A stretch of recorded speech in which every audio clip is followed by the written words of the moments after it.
Kabaw ka na ay bag-ong good news na pod, bag-ong good news.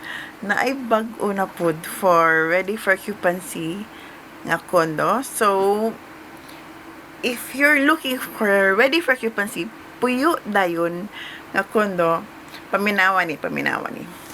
You're looking for a ready for occupancy condo in Cebu na pwede na nimo puyan or iparent right away. If yes, if mangita kay ani, then basin mauna ni imuhang gipangita. Paminaw ha. Casa Mira Tower, nasa sa Mandawi. So, available siya for 3.1 million TCP. So, that's up to 500,000 ang iyahang discount. Nice kaysa. And, here's what makes it even better.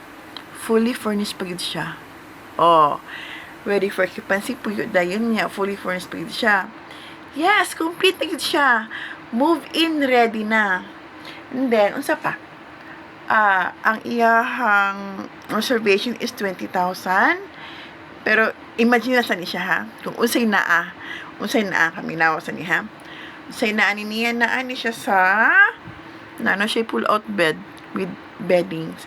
And then, naapad no siya dining set, na nasa kay refrigerator, na nasa kay wardrobe, na nasa kay TV, and then aircon, then nanapod na siya kitchen cabinet with cooktop. So basically, dala na lang ka og imong gamit. Ready na kamo puyo. Okay? So unsa man, perfect for nimo, perfect ni para sa imo. If you're looking for ready for occupancy nga nagdali-dali ka, imong ipagamit og Airbnb, pwede na kayo ni siya. And used para pwede po ni sa pang rental business nimo or pwede nimo ni siya ipa Airbnb investment. So, okay lang ba? Mao na to? Yes. Atong suryaan ang about payment sad. So, ang imong kinahanglan na lang ana, mag-reserve ka 20,000 pesos reservation fee. Then, after ana, mag-spot down payment na lang ka og pila? 59,600. 59,600 plus part of down payment is already covered.